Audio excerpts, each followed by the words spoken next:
I woke up in a hospital bed with a concussion I got while saving my girlfriend. The first thing that came to mind was to play a little joke. "Who are you?" I asked, looking at her. I saw Chloe's expression freeze, and I had to bite my lip to keep from laughing. But then she pointed to her best friend, Arya, who was standing beside her. "I'm a friend of your fiancé," she said coolly. "This is your fiancé, Arya." A smile froze on my face. Arya took a step forward, her expression unreadable. "That's right, I'm your fiancé. First a weak smile, then let's go home."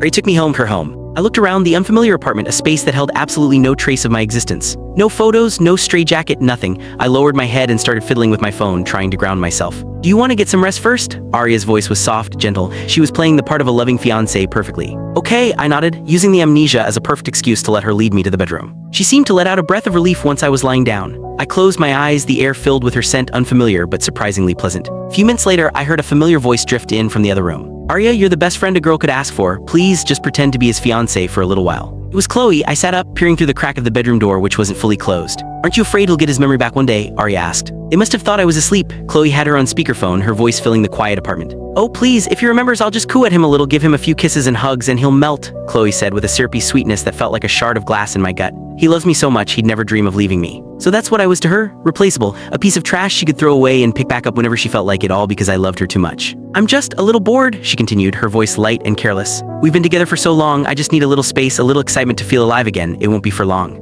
And I know you can't stand Ethan, so just think of it as doing me a huge favor, okay?" Never heard Arya's reply. She walked further away, her voice fatting. I pushed myself up, opened the door, and slowly walked toward the balcony where she stood. Should give her a scare, a wicked little thought surfaced. But as if she sensed me, Arya turned around, our eyes met. She quickly ended the call and walked toward me, wrapping her arms around my waist and resting her head against my chest. "I thought you were resting, why are you up already?" She snuggled against me, and for a surreal moment, it felt like we really were a couple who had been in love for years. "I'm a little hungry," I said, my smile never reaching my eyes. Arya didn't seem to notice. "What do you feel like eating? How about the perfect omelet?" Her words made me pause. My love for a perfectly cooked, fluffy omelet was a small, secret thing. Not even Chloe knew about it. "Okay," I nodded. I gently unwound her arms from my waist, feeling a strange sense of unease, and sat down at the small dining table. Arya didn't seem to mind, simply turning and heading into the kitchen.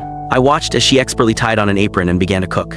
I rested my chin in my hand, a dizzying sense of deja vu washing over me. This was it. This was the scene I had always imagined for my future married life. I just never imagined I'd be living it with my fiancé's best friend. Soon, a golden, fragrant omelet was placed in front of me. Arya sat opposite me, her chin propped in her hand, watching me with a warm, genuine smile. My heart gave a sharp, painful jolt. I quickly looked down, scooped up a bite, and brought it to my mouth. It was perfect, unbelievably good. "Is it good?" I didn't answer. My body was more honest than my words as I quickly took another bite. Arya laughed softly at my eagerness. She leaned forward and gently brushed a stray crumb from the corner of my mouth with her fingertip. "No one's going to steal it from you," she teased. "Slow down. If anyone saw you, they'd think I was starving you." The sudden intimacy made me press my lips together. For a split second, our eyes met, and I heard a frantic, pounding heartbeat. Was it her? Click the link on the homepage to watch the full follow-up for free.